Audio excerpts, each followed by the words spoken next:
Welcome to my session. I am Dr. Antaryami Tripathy. For last 20 years, I am working as a medical officer in different healthcare system under the Department of Health and Family Welfare, Government of Orissa. And I've been engaged in different training program for CSO. Like I am state mentor for CSO mentorship program, which is conducted by CMC Vellore in collaboration with Melinda and Bill Gates Foundation, and under the technical supervision of NHSRC. So our topic is approach to common ENT problems, which is coming under module 10 of ENT care, which is again a part of comprehensive primary healthcare system. So the objectives of our session. At the end of the session, the participants will be conversant with common ENT problems, examination of the ear, nose and throat, approaches to patient with ENT problems. Before going to the topic, let's have a poll. So, is the basic knowledge of ENT care is essential for CSO? You may give your answer in yes or no only, and the time limit is 10 seconds only.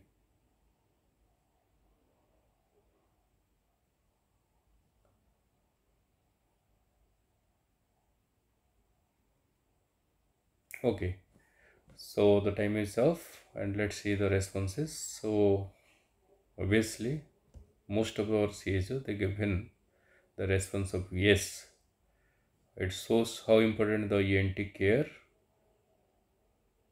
for being a CSO sitting in a OPD in a community level. Okay, so let's see some common causes, common conditions. So, although the list is very numerous so far as the ear, nose, throat concern, but we have enumerated few most common conditions here. First is the earache, or it is called otalgia. So the causes may be primary or secondary. So among the primary and secondary, the primary causes is more common, and the causes may be external otitis or otitis externa, otitis media, mastoiditis, infected wax, like that. And among the secondary causes, there are few neurological problems where referred pain may be occurred at ear. Dental pain, it may also refer to ear. So these are the secondary causes. Let's come to otitis externa. It is the external ear infection. It is an inflammatory process of external ear. The may be infectious, may be non-infectious. The most common infectious causes may be due to bacterial or it may be due to fungal infection. And among the non-infectious condition, there are some systemic diseases and few local dermatological processes where otitis externa is occur. And the clinical features, obviously it is severe pain in the ear. There may be pain on movement of the pinna, or there is diffused inflammation of the ear canal with crossed, some discharge may be come out from the ear. Okay, and the treatment is almost always targeted towards few antibacterial or antifungal agent. And here one important thing to be remembered is nothing to be applied or nothing to be poured inside the ear, because the infection from the external ear may spread into middle ear or internal ear. Next come to the otitis media, or it is middle ear infection. So it is an inflammatory condition of the middle ear spaces commonly present in infant and children. It is most common in infant and children. There may be two types. One is acute suppurative otitis media, or ASOM. It is acute bacterial infection of the middle ear, and due to long standing infection, it may lead to chronic suppurative otitis media, or CSOM. Another common condition we may come across is vertigo. So vertigo, most of us may experience by ourselves, and day-to-day life practices, almost 20% of the OPD cases, they may complain some extent of vertigo. So what is vertigo? It is a subjective feeling of movement of self or object. It is the subjective feeling of movement. Either the object is static and we are moving, that is such type of sense, or we are steady there and with respect to us the total surroundings is moving. So this condition is called, it is a subjective feeling. Nobody says you are moving or object is moving, because nobody is moving, but this is a subjective feeling of like that. So the clinical features, there may be dizziness and feeling of rotation or spinning, lightheadedness, faintness, weakness. There may be blurring of vision, syncope or blackout, imbalance. There may be unsteadiness, but always you should distinguish vertigo from giddiness, and may be associated with reduced hearing. In few conditions like Meniere's disease, there may be hearing loss to some extent also.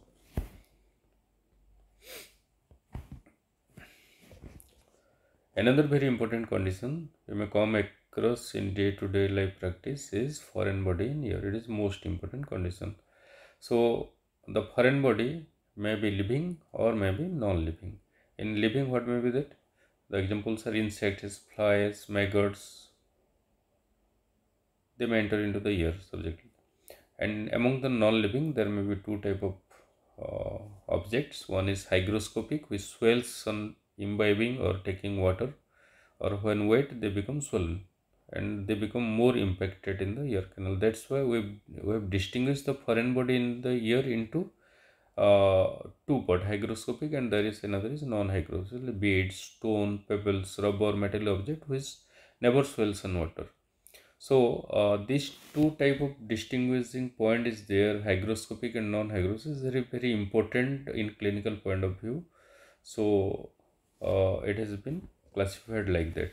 So when there is something foreign body in the area, different methods are there to remove it actually. So how to approach the patient will discuss later on.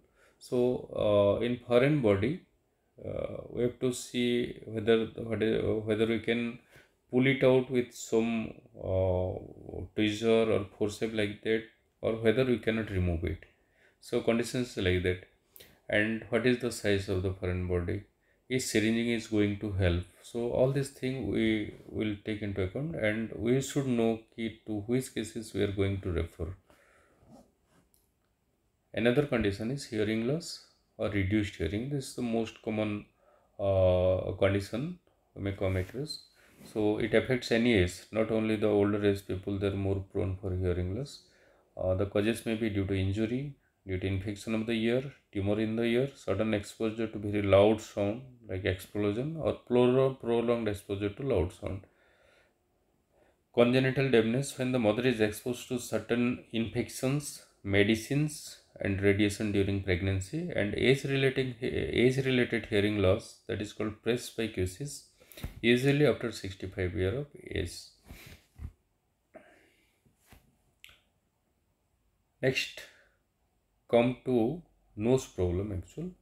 So in nose, the most common condition we may come across besides allergic rhinitis, besides running nose, besides rhinosporidiosis, besides the polyp in the nose, there are a lot of complaints, but the most common and very stressful condition for the patient and the attendant, that is epistaxis, or that is called nosebleed. So we can classify nosebleed into two types.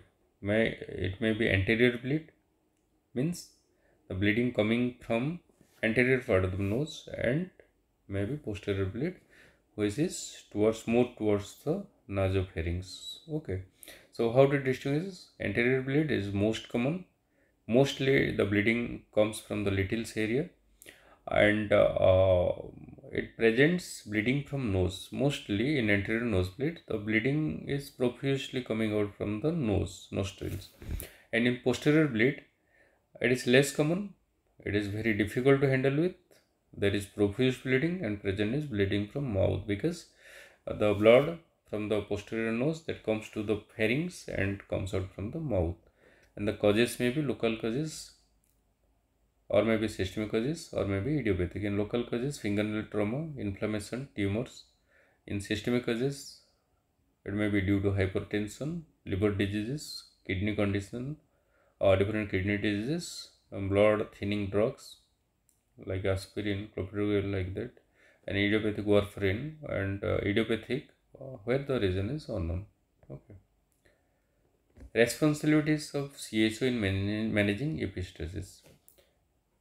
The CHO must be competent enough to handle a case of epistaxis. So he must take brief history, measure the blood pressure, maintain the integrity of the nasal mucosa by giving some moisturizing agent, making the mucosa wet, administer first aid by putting local pressure, or as we have given training during the EPS training, and after counseling, after consulting with the medical officer by teleconsultation, refer the patient to higher center if where she is going to, or he is going to refer the patient if the bleeding does not stop within 15 minutes, or there is posterior epistaxis, or any systemic feature is associated.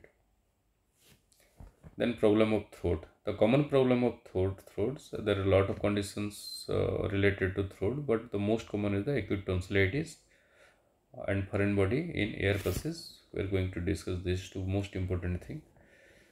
So as the picture shows, the upper picture shows, this is the tonsil, both side tonsil that is studded with purulent pus points are formed in the tonsils, both side tonsils. Middle, the hanging part is the uvula, and in lower picture, it is the just only tonsillar swelling, partly obstructing the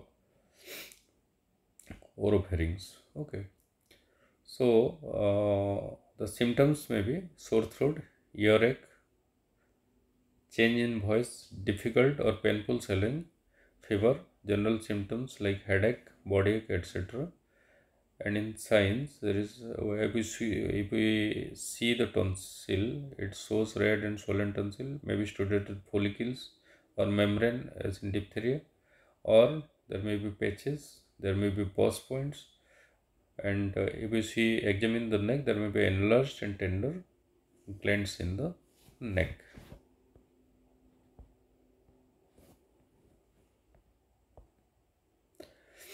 Another important condition is foreign body in air passes. So this is very occurs accidentally, and it is medical emergency always, foreign body in air passes. So foreign body aspirated into air passes in an emergency. Object can be lodged in the back of the throat, voice box, or upper lungs tube. Anywhere it can be lodged. Location of impaction depend upon the size of the foreign body. Foreign body, the smaller the foreign body is, more deeper it goes and lodges. And more common in children. 50% of them are below 4 years. Out of total children, 50% of them are less than 4 years. Means the choking hazard is more if the child is below 4 years, but it can also occur in adult. So clinical features may vary according to site of the foreign body lodging. So first is the foreign body in the back of the throat. The patient may complaining of choking, gagging or wheezing, or may be coughed out, or it may be lodged in the pharynx. So initially there may be choking, there may be gagging, there may be wheezing. By coughing a food, the foreign body either it may comes out or lodged in the larynx. Foreign body in the voice box. If directly the foreign body obstructs the larynx, so we have discomfort, pain in throat, hoarseness of voice, cough, difficulty in breathing, wheezing, coughing of blood. And if the foreign body in upper tube, or that is tracheal tube, a sharp object will produce cough, hemoptysis by irritating the trachea. And if the trachea is completely blocked, then the patient may become unconscious also due to lack of, and is very critical emergency condition. So how to remove a foreign body in air passes? We have already conducted a lot of training regarding ENT care in under expanded packages of services for CSOs, and most probably your tutor must show you how to remove the foreign body, what are the maneuver. The most common is the 5 and 5 approaches in case of choking. So 5 means let the patient be stand by leaning down like shown in the picture. Give 5 back flow by heel of your hand. Then give 5 abdominal thrust. That is called Hamlis maneuver. And alternately between 5 blow and 5 thrust, it should be alternated till the blockage is lost. So I put a diagram of Helmlis maneuver. This one in the picture. So this one in the picture, this is Helmlis maneuver, which is meant to remove any choked body, foreign body from the throat or airway. So here you are using the existing amount of air in the chest and the abdomen to keep a thrust from backward or from the inside of the body to delodge the foreign body. So let the patient be stand like this. The rescuer stand behind the patient, put his hand as shown in the first picture and give backward thrust so that the air in the stomach and by pushing up the diaphragm, the air and the lungs together they come out and delodge the foreign body at a stress. Okay, so this is a maneuver which is called Hamlis maneuver. It is a life-saving maneuver. So we have discussed few conditions. Let's see how you have recapped, how you have remembered the things or understood the thing. And there are a few quiz questions. Let us discuss. Question 1. In 5 and 5 approach, in case of choking, 5 back blow and 5 head thrust is given. 5 back blow and 5 abdominal thrust is given. 5 head twisting and 5 abdominal thrust is given. And 5 abdominal back blow and abdominal thrust is given for 5 minutes. Write your response in chat box. Okay, the correct answer is 5 back blow and 5 abdominal thrust is given and should be continued alternatively till the foreign body is delodged. Okay. Question 2. Stick out the wrong axon when there is foreign body in the ear. So if there is a foreign body in the ear, so what we have to do or what we should not do? Put nothing in ear like oil, water by self, encourage self removal. Syringing should be done in water near to body temperature. Not sure about the nature and the size of the foreign body, then refer to higher center. So you have to stick out the wrong axon. Okay. Okay. The correct answer is okay. Never encourage for self removal. Okay. Second, which of the following is an ENT emergency? First condition is otitis externa, second is the allergic rhinitis, third is the C is the impacted wax, and D is the foreign body choking. Please write your response in chat box. Okay, correct answer is D. Foreign body choking is always an ENT emergency. The maneuver which is used to remove lodged foreign body in throat is called